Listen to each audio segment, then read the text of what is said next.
तो बच्चों आज हम जो पॉइंट पढ़ने वाले हैं इंटरेस्टिंग पॉइंट है, न्यूक्लियर एनर्जी। क्या नाम है? Nuclear energy. What is nuclear energy? सबसे पहला क्वेश्चन ये आता है कि एनर्जी, न्यूक्लियर एनर्जी क्या है? हाँ के ना? एनर्जी है, आपने कई जगह पढ़ा भी होगा कि न्यूक्लियर एनर्जी बहुत ज्यादा निकलती है, ऐसा वगैरह वगैरह। बट सिंपल से हम स्टार्ट करेंगे, फिर आगे हम फ्यूजन और फ्यूजन भी देखने वाले हैं। फ्यूजन और फ्यूजन आप केमिस्ट्री में पढ़ चुके हो, इसीलिए उस डायरेक्शन में ही हम चलने वाले हैं। तो बच्चों सबसे पहले बात हम ये समझेंगे कि भाई न्यूक्लियर एनर्जी क्या होती है। तो नाम के हिसाब से आपको ये पता चल जाएगा कि भाई न्यूक्लियस के अंदर कुछ प्रोसेस होने से या न्यूक्लियस के बीच में कुछ प्रोसेस होने से कुछ एनर्जी जनरेट होती होगी। उस एनर्जी को हम कौन सी एनर्जी बोलेंगे बच्चों? Nuclear energy.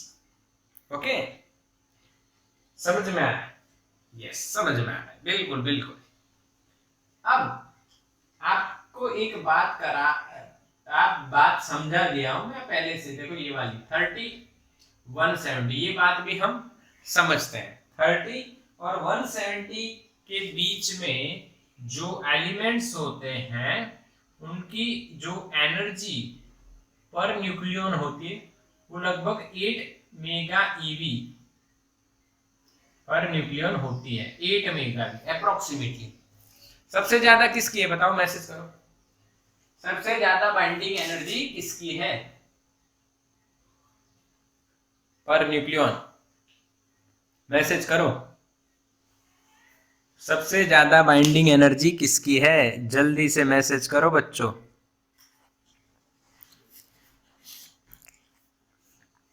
Yes, Fe ion 56 जिसका ए है। कितनी है? कितनी है? 8.75 मेगा ईवी पर न्यूक्लियन। कितनी है बच्चों? 8.75। यानी वो उसके अंदर से अगर आपको न्यूक्लियस निकालना है तो बहुत ज्यादा एनर्जी देनी पड़ेगी क्योंकि उसकी बाइंडिंग एनर्जी बहुत ज्यादा है। ऐसे मोस्ट स्टेबल एलिमेंट्स होते हैं जिनकी बाइंडिंग एनर्जी बहुत ज्यादा होती है। ओके, अब इसमें से दो केसेस आ जाते हैं।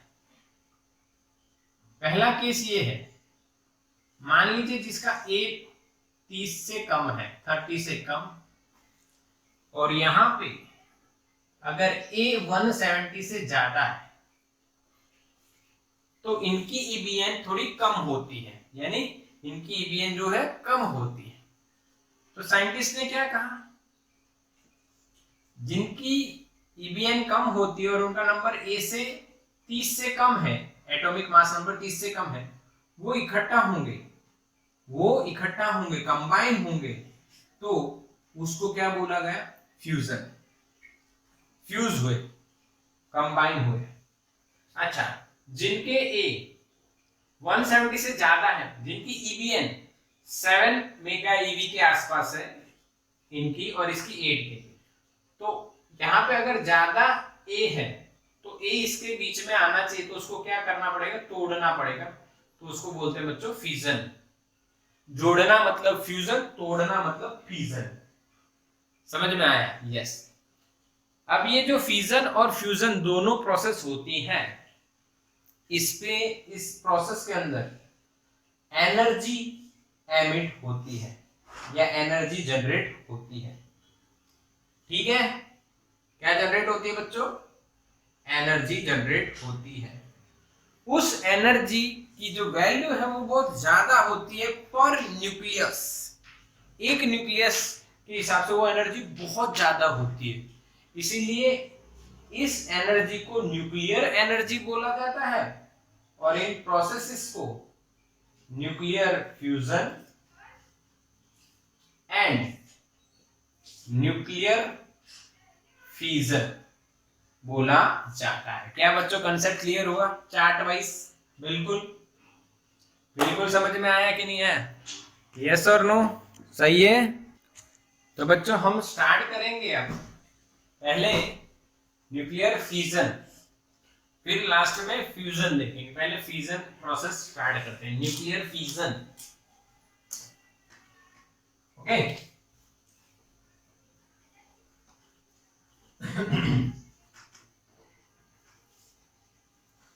अब न्यूक्लियर फिजन में क्या होता है ये समझते हैं। आइए देखो कि भाई फिजन का पूरा डेटा मैंने आपको दे दिया, लॉजिक दे दिया कि भाई जिसका ए 170 से ज्यादा हो उनकी ईवीएन लो होती है, फिर उनको ब्रेक होने दो, ब्रेक होने से ए 170 से कम हो जाता है आके ना, और तब उनकी ईवीएन बढ़ जाती है। इस प्रोसेस में खूब और बहुत ज्यादा एनर्जी निकलती है, उसको हम न्यूक्लियर फिजन बोलते हैं। क्या बच्चों फिजन के बारे में क्लियरिटी आई? यस और नो? आगे ना? अच्छा ठीक, समझ में आया। अब एक क्वेश्चन ये होता है कि फिजन करे किससे। तो मान लो बच्चों ये न्यूक्लियस है, तो न्यूक्लियस के अंदर प्रोटॉन होता है जो पॉजिटिव होता है, और न्यूट्रॉन होता है जिसमें कोई चार्ज नहीं होता है। अब इसको तोड़ने के लिए, इस न्यूक्लियस को तोड़ने के लिए हमें इस पे कोई पार्टिकल हम इंसिडेंट करवाते हैं, पार्टिकल इंसिडेंट करवाते हैं। अब वो पार्टिकल कौन सा होगा? तो अल्फा भी हो सकता है, प्रोटॉन भी हो सकता है, इलेक्ट्रॉन भी हो सकता है, और न्यूट्रॉन भी हो सकता है। अल्फा, अल्फा पहले क्यों बोला? क्योंकि अल्फा से आपने स्टडी किया हुआ है रदरफोर्ड का एक्सपेरिमेंट और गाइगर मास्टर, बट आपने एक्सपेरिमेंट से समझा और जाना अगर अल्फा आता है तो उसको बहुत ज्यादा एनर्जी देनी पड़ेगी, तभी वो प्रोटॉन और positive, alpha positive proton positive, उसके रिपल्सन को, उस रिपल्सन से ज्यादा फोर्स लगा के वो अंदर जाके इसको फिजन में कन्वर्ट करे। तो अल्फा नहीं होना चाहिए, प्रोटॉन भी नहीं होना चाहिए, इलेक्ट्रॉन का मास बहुत कम है तो वो भी नहीं हो सकता है। तो फाइनली डिसाइड किया गया न्यूट्रॉन। कौन डिसाइड किया गया? Neutron is the better particle for the fission process. Chadwick नाम के साइंटिस्ट ने ये बताया था बच्चों के neutron is the best particle for the fission process. Okay, उसको आप इस पे इंसिडेंट करिए, इसको तोड़ देगा। ओके अब तोड़ने के लिए आपने एक एग्जांपल देखना है। तो एग्जांपल में आपके पास यूरेनियम है, टेक्स्ट बुक में देखो, यूरेनियम 92 to 38 है शायद, उस पे हमने एक न्यूट्रॉन इंसिडेंट करवाया। 238 ही है ना? मैसेज करो फास्ट। अच्छा 235 है, ओके 235। तो यूरेनियम है 92, 236 हो गया, ये अनस्टेबल हो गया। अब अनस्टेबल हो गया तो ये एमिशन करेगा, फ्यूजन प्रोसेस हो गई और बहुत सारे टुकड़े बनेंगे। ऐसे अलग अलग एक्सपेरिमेंट किए गए तो 3 एक्सपेरिमेंट आपको बताए जाएंगे और वहां पे 3 आउटपुट मिल रहे हैं। देखो यहाँ पे Ba SbZe, फिर मिलता है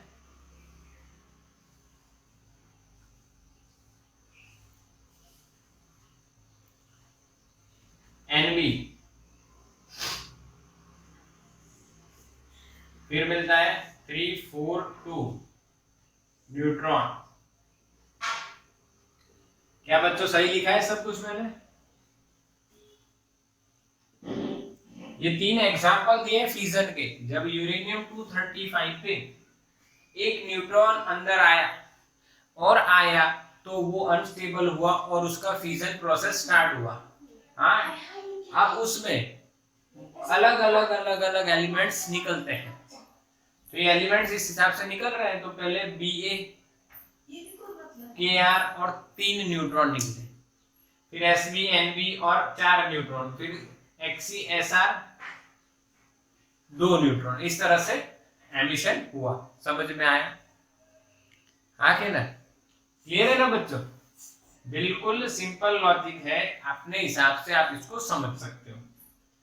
पर आप ऐसा कहोगे सर आपने ये नंबर नहीं लिखे, तो आपको टेक्स्ट बुक में देख लेने, ठीक है, वो मुझे याद नहीं है, आप टेक्स्ट बुक में देख लेना। फिर आप कहोगे सर आपने ये एलिमेंट तो सही लिखे हैं, क्या मैंने एलिमेंट सही लिखे हैं? देखो, हाँ के ना? सारे सही है या कुछ गलत है? सारे सही है। अच्छा, सारे सही मैंने लिखे, पर प्रोसेस तो ऐसे चल रही है और मैंने लिखे ऐसे, देखा आपने? हाँ, तो इसका शॉर्टकट है, याद रखने का एक शॉर्टकट। यूरेनियम है, न्यूट्रॉन आया तो एक एटॉमिक मास नंबर बढ़ जाएगा।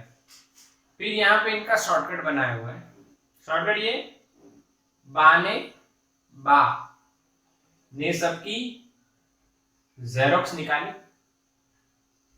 फिर भी कर्नव KRNB कर्नव सर 342 बार क्यों आए? कैसा लगा? शॉर्टकट समझ में आया? बाने सबकी जेरोक्स निकाली, फिर भी कर्नव सर 342 बार क्यों आए? बोलो, कॉन्सेप्ट समझ में आया? यानी ये फ्यूजन प्रोसेस का एक एग्जांपल है और इसमें हर प्रोसेस में बहुत सारी एनर्जी एमिट होती है, बहुत सारी एनर्जी एमिट होती है। बोलो क्लियर? इसीलिए इसको न्यूक्लियर प्रोसेस और न्यूक्लियर फ्यूजन बोला जाता है। चलो एक एग्जांपल से हम समझते हैं, एक एग्जांपल और, क्यों यहाँ पे बहुत सारी एनर्जी निकलती है उसकी बात हो रही है और कैसे ये बहुत सारी निकलती होगी। एक एग्जांपल हम लेते हैं, A = 240, एटॉमिक मास नंबर 240। अब उसमें जो EBN है वो लगभग 7.5 है या 7.6 है, देखो तो मेगा EB 5 या 6 है। अगर इसमें 5 है तो 8.6 होगा, अगर इसमें 6 है तो 8.5 होगा। देखो तो इनके नीचे दिया होगा EBN A = 240 7.6, यस, इसमें 7.6 है तो उसमें 8.5 होगा। ओके, यानी ये क्या है, ध्यान से समझो। A240 वाला जो एलिमेंट है उसके पर न्यूक्लियॉन कितनी बाइंडिंग एनर्जी? 7.6। अब इसमें फ्यूजन प्रोसेस हो और इसके A240 के दो पार्ट हो और 120 वाले, जब दो एलिमेंट में डिवाइड हो रहा है 120 ये हो, ऐसे में डिवाइड हो, तब ये जो 120 वाला है, 120 वाला, इसमें जो EBN मिलती है वो 8.5 मिलती है मेगा EV पर न्यूक्लियॉन। हाँ के ना? चलो EBN बढ़ी या घटी? पहले कितनी थी? 7.6, फ्यूजन हुआ, अब बढ़ गई 8.5 हो गई, तो इंक्रीज इन EB और we can say binding energy,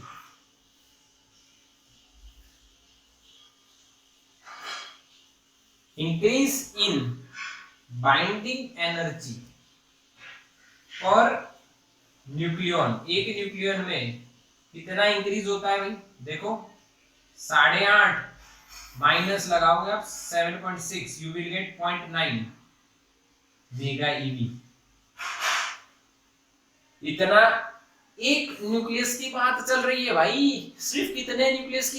एक न्यूक्लियस, और उसमें भी एक न्यूक्लियन की एनर्जी, बाइंडिंग एनर्जी इतना चेंज होती है एक फिजन प्रोसेस में। तो भाई टोटल बाइंडिंग एनर्जी कितनी इंक्रीज होगी एक न्यूक्लियस की? आप करोगे 0.9 इंटू 240, टोटल न्यूक्लियस कितने थे भाई? सॉरी, न्यूक्लियस टोटल कितने थे? 240। ए यानी न्यूक्लियॉन्स का नंबर भाई 240 है, तो एक में इतना हुआ n, तो 240 में कितना, तो ये अप्रोक्सीमेटली 216 मेगा ईवी आता है। कितना आता है बच्चों, 216। यानी अगर ए 240 वाला एक न्यूक्लियस टूटेगा और दो 120 वाले दो बनेंगे, तो टोटल जो बाइंडिंग एनर्जी चेंज होती है वो 216 मेगा ईवी होती है, और ये बहुत बड़ी वैल्यू होती है ईवी में, आके ना, इसीलिए इसको न्यूक्लियर प्रोसेस बोली जाती है और न्यूक्लियर फ्यूजन हम इसे कहते हैं। क्या बच्चों समझ में आया? मैसेज करो, ये कैलकुलेशन में समझना है। क्लियर हुआ ये नहीं, बताओ जल्दी से, मैसेज करो फास्ट। 240 का इतना, 120 वालों का इतना, तो डिफरेंस पर न्यूक्लियन इतना, तो टोटल कितना। यस, बिल्कुल समझ में आया, तो स्क्रीनशॉट ले लो। चलो तो बच्चा आपने स्क्रीनशॉट लिया। अब देखो यहाँ पे बात समझिए कि यहाँ पे आपने देखा कि बहुत ज्यादा एनर्जी निकलेगी, तो एनर्जी का यूज क्या होगा। आपको एक बात बता देता हूं, यहाँ पे जो एनर्जी निकल रही है न्यूक्लियर एनर्जी बोली जाएगी, और ये जो एनर्जी है ये या तो कंट्रोल हो सकती है या तो अनकंट्रोल।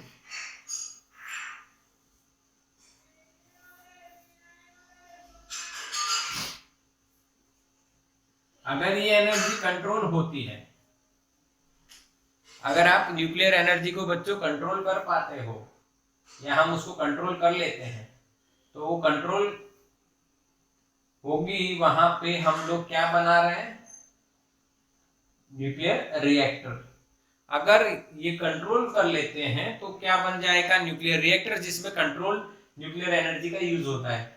अगर ये अनकंट्रोल्ड हो तो ये बच्चों न्यूक्लियर बॉम्ब बन जाता है, हाँ के ना, क्या बन जाता है, न्यूक्लियर बॉम्ब बन जाता है अगर ये अनकंट्रोल्ड हो। कंट्रोल्ड हो तो रिएक्टर, अनकंट्रोल्ड हो तो ये न्यूक्लियर बॉम्ब बन जाता है।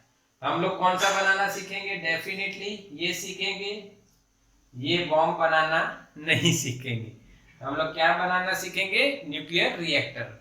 ये बच्चों वही बात है जो आयन मैन में आर्क रिएक्टर वाली है, आयन मैन में आर्क रिएक्टर वाली बात है, वैसी ही कुछ है।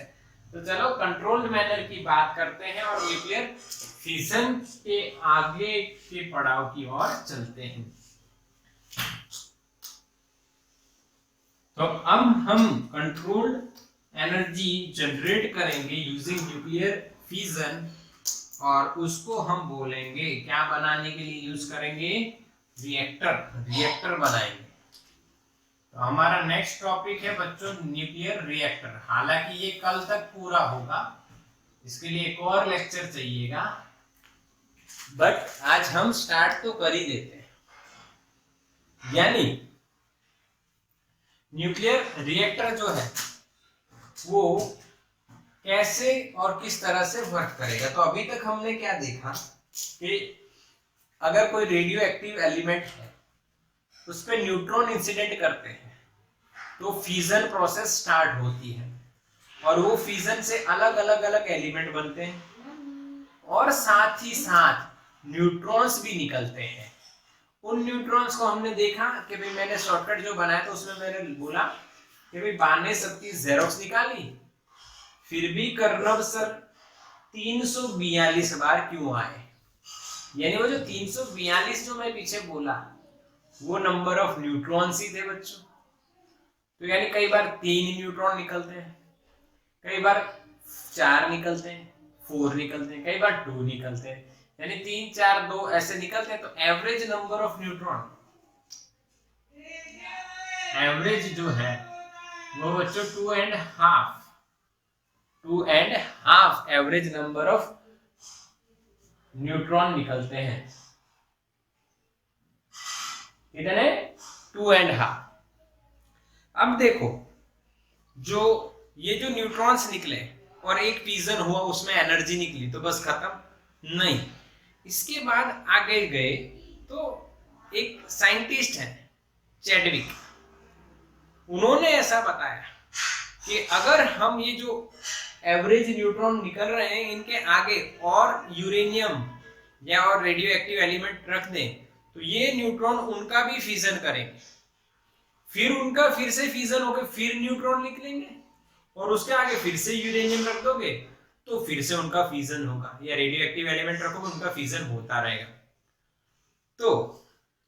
तो ऐसे ये चेन प्रोसेस चलती रहेगी और बहुत ज्यादा एनर्जी मिलती रहेगी।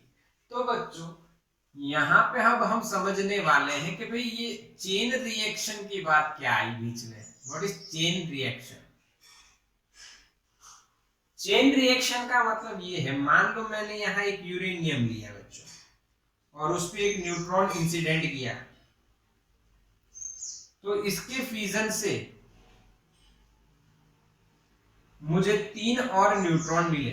सपोज कर लो 3, 4, 2 कुछ भी मिल सकते हैं, एवरेज 2.5 लिया है पर मिले 3 मिले, तो मैंने यहाँ पे एक यूरेनियम का न्यूक्लियस फिर से रख दिया, यहाँ पे एक आ गया, यहाँ पे एक आ गया, तो फिर से इसका फ्यूजन होगा, फिर 3, यहाँ पे भी 3 और यहाँ पे भी 3, फिर इनके आगे यूरेनियम,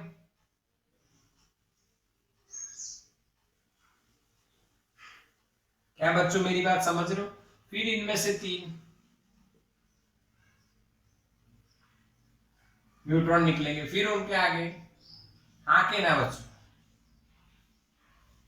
तो इसको कौन सा रिएक्शन बोला गया भाई?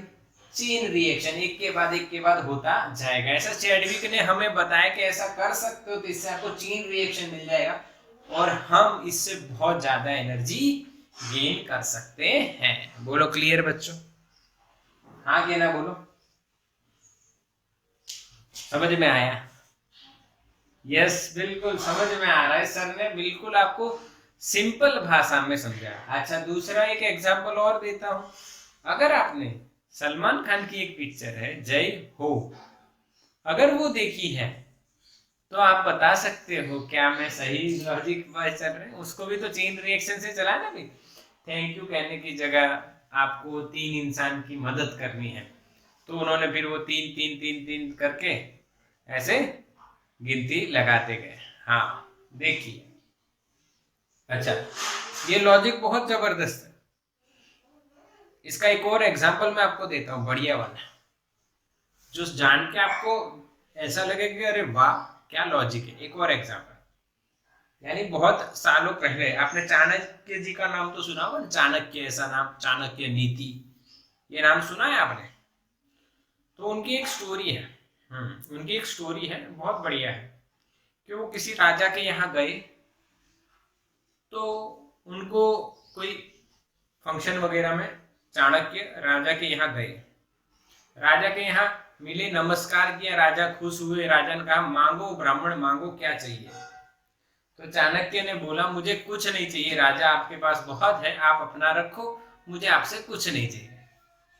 तो राजा हंसने लगा, अरे भाई तू गरीब दरिद्र ब्राह्मण है और मैं राजा हूं, मेरे पास बहुत चीजें हैं, धन है, दौलत है, हाथी घोड़ा बहुत कुछ है, तू कुछ भिक्षा मांग ले, थोड़ा बहुत भिक्षा मांग ले तो तेरे को मैं भिक्षा दे देते हैं हम लोग। तो यानी इस बात से चाणक्य को ऐसा लगा कि इस राजा को अपनी दौलत का बहुत अभिमान है, यानी राजा को सच में बहुत अभिमान था कि मेरे पास बहुत पैसे हैं, ये क्यों मेरे पास कुछ नहीं मांग रहा है, उसके मजाक उड़ाया गया। तो इससे चाणक्य जिनका दिमाग बहुत पावरफुल था, ये भी आपको पता होना चाहिए कि उनका दिमाग बहुत पावरफुल था, तो फिर उन्होंने सोचा मैं इस राजा को एक सबक सिखाता हूं। तो उन्होंने क्या कहा, उन्होंने ऐसा बोला कि राजा आप इतना कह ही रहे हो तो चलो मैं आपसे कुछ मांग लेता हूं। तो क्या जो चाहिए, जब खाना पीना क्या चाहिए बोल मांग। तो उन्होंने कहा कि ये जो चेस बोर्ड होता है, ऐसा चेस बोर्ड होता है ना, चेस खेलते हैं, उसमें इस साइड 8 बॉक्स होते हैं, इस साइड 8 बॉक्स होते हैं, तो टोटल कितने बॉक्स हैं? 64, टोटल 64 बॉक्स होते हैं। अब चाणक्य ने क्या बोला पता है आपको कि भाई राजा आप मेरे को दान देना चाहते हो ना तो मुझे थोड़ा सा अनाज दे दो। तो राजा हंसने लगा कि ये गरीब ब्राह्मण मांगते मांगते भी सिर्फ क्या मांगा, अनाज मांगा। तो हंसने लगा है कि ले भाई तू अनाज ले ले और सोना होना चाहिए वो भी ले लेते कि ना सिर्फ मुझे अनाज दो, पर मैं कहूं इस तरह से दो। तो राजा ने बोला हाँ बोल कैसे चाहिए, थैली में चाहिए कैसे चाहिए बोल। तो उसने क्या कहा कि जो चेस बोर्ड का जो पहला बॉक्स है उस पे गेहूं का जो कोई भी अनाज आप दे रहे हो उसका एक दाना रखो, पहले पे एक दाना रखो। फिर कहा दूसरे पे उसका डबल कर दो। फिर क्या कहा, दूसरे पे उसका डबल कर दो। तीसरे पे इसका डबल कर दो। तो कितने हुए, 4। हाँ के ना, पहले पे 1, दूसरे पे इसका डबल 2, तीसरे पे इसका डबल 4। यहां पे कितने आएंगे, 4 का डबल कितना होगा 8। इस तरह से रखते जाओ और राजा जो लास्ट में जो 64 नंबर का बॉक्स है उस पे जितना अनाज बने, जितने दाने बने उतने मुझे दे दो। समझ में आया।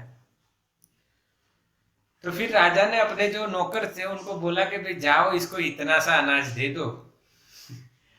तो सारे नौकर गए और सबने हिसाब लगाना स्टार्ट किया। तो यहाँ पे डबल करते करते उन्होंने हिसाब लगाया ना, तो लास्ट में 64 नंबर के जो बॉक्स पे कितने आए पता है, कि वो इतने नंबर आया, इतना बड़ा नंबर आया कि इतना अनाज तो पूरी पृथ्वी पे पैदा नहीं होता।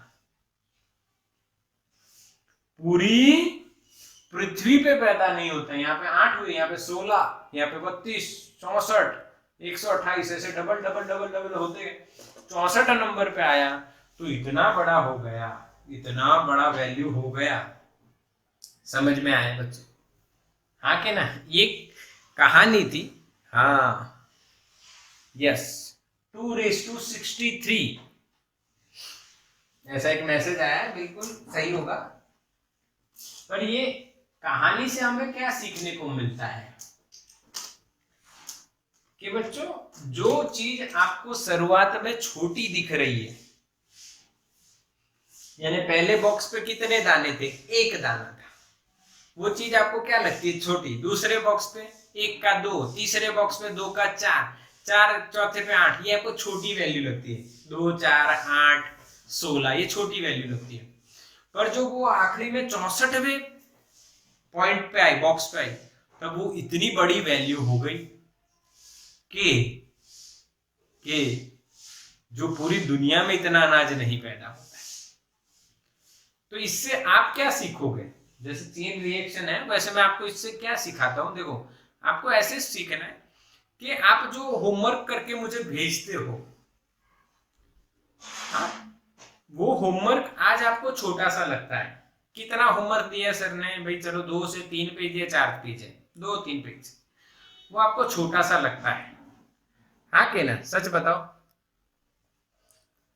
2 पेज होमवर्क करना है आपको तो आधा घंटा लगता है, सब वो समझ के पूरा तैयार करके अच्छे से पढ़ के अगर आप लिख रहे हो तो आधा घंटा आपको 2 पेज का होमवर्क करने में लगता है। सही है ना, कितना घंटा लगता है भाई, आधा घंटा लगता है या 1 घंटा मान लो। 1 घंटा मान लो, अगर आप पूरा होमवर्क लिख रहे हो मेरा, 1 घंटा आपको लगता है तैयार करके, बढ़िया से 1 घंटा लगता है। वो थोड़ा सा होमवर्क होता है 2-4 पेज। पर मान लो कि यही आप बात करो कि भाई आपको ये करते करते 200 दिन हो गए, तो वही होमवर्क 400 पेज हो जाता है। हाँ के ना। एनसीईआरटी अपनी जो बुक है उसके कितने पेज है देखो तो, अभी आप पढ़ रहे हो वो बुक के कितने पेज है, लास्ट पेज नंबर देखो कितने हैं, तकरीबन 200, मुझे याद नहीं, सोचो कितने, देखो जल्दी देखो कितने पेज हैं, कितने पेज हैं बोलो। एनसीईआरटी 524, ये अभी वाली है 1 के 524 पेज है। लास्ट पेज नंबर 524, गलत जवाब Nupur, your answer is wrong. मेरे हिसाब से मैंने देखा इतनी सी है, 500 पेज थोड़ी होंगे दोनों का। अच्छा, दोनों का 524 और उसमें से कई चीजें निकाल दो तो 500 पेज गिन लो। अब 500 पेज है तो दोनों बुक का 500 पेज है। अगर आप एक दिन में 2 पेज करो बढ़िया से तो 250 दिन में, तो एक मान लो आप 2 ही पेज कर रहे हो तो कितना बढ़िया आप तैयार करो कि आप बहुत बढ़िया काम कर सकते। तो 2 पेज तो 250 दिन में 2 पेज करने में 1 घंटा भी नहीं लगता है। पर यही काम आप कंटिन्यूअसली करते रहे तो वो फाइनल आंसर जब आता है कि आपका भाई 250 दिन में पूरा बुक तैयार हो गया। इसी तरह से आप डिसाइड करो कि भाई रोज 5-5 पेज करें, हम लोग 5-5 पेज करें या 4 पेज करो तो आप कितनी जल्दी ये फिनिश कर सकते हो। पर उसको पूरे को आपको टुकड़े में डिवाइड करना पड़ेगा। जैसे कि हमारा लेक्चर चल रहा है, हम लोग लॉकडाउन के बाद से कंटिन्यूअसली लेक्चर ले रहे हैं। जब मैंने बताया कि मेरा सिलेबस ऑलमोस्ट क्लियर है और अभी मैं धीरे इसलिए चल रहा हूं कि बच्चे फिर अपने हिसाब से फिजिक्स में तो खत्म हो चुका है, अब क्या करना है, ऐसा ना करे, इसलिए मैं धीरे चल रहा हूँ और वो लास्ट चैप्टर में ऐसे ही धीरे धीरे चला था। बाकी हम लोग वैसे भी धीरे ही चल रहे थे। आगे ना रोज 1 घंटा पढ़ते हैं हम लोग, रोज 1 घंटा, सिर्फ 1 घंटा, उसमें भी 40-50 मिनट मान लो, इतना ही पढ़ते हैं हम लोग।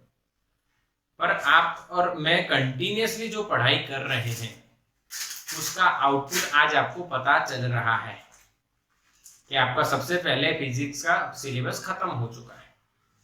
तो आप वही चीज समझिए बच्चों कि कंटिन्यूअसली अगर वर्क कर रहे हो, रोज थोड़ा थोड़ा थोड़ा करोगे तो वो जब आउटपुट आएगा वो इतना बड़ा होगा कि आप बहुत खुश हो जाओगे। ठीक है, तो मेरी ये बात समझो और अच्छे से काम करो। आइए यहाँ पे बात करते हैं आगे थोड़ी सी।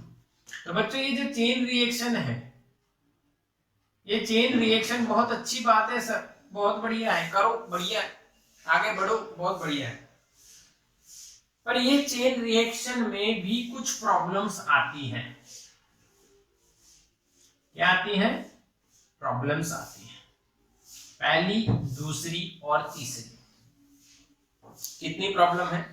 3 प्रॉब्लम। पहली प्रॉब्लम क्या है?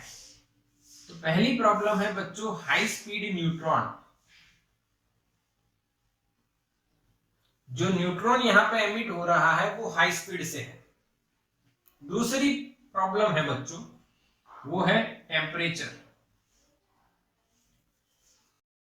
चेन रिएक्शन अच्छे से हो उसकी 3 प्रॉब्लम है। हाई स्पीड न्यूट्रॉन अच्छे से न हो उसमें हमें चेन रिएक्शन होना चाहिए अच्छे से, पर नहीं होता क्योंकि 3 प्रॉब्लम आती है। पहली हाई स्पीड न्यूट्रॉन, दूसरी हाई टेम्परेचर और तीसरी नंबर ऑफ न्यूट्रॉन्स बहुत सारे जनरेट हो जाते हैं। ये 3 प्रॉब्लम आती है।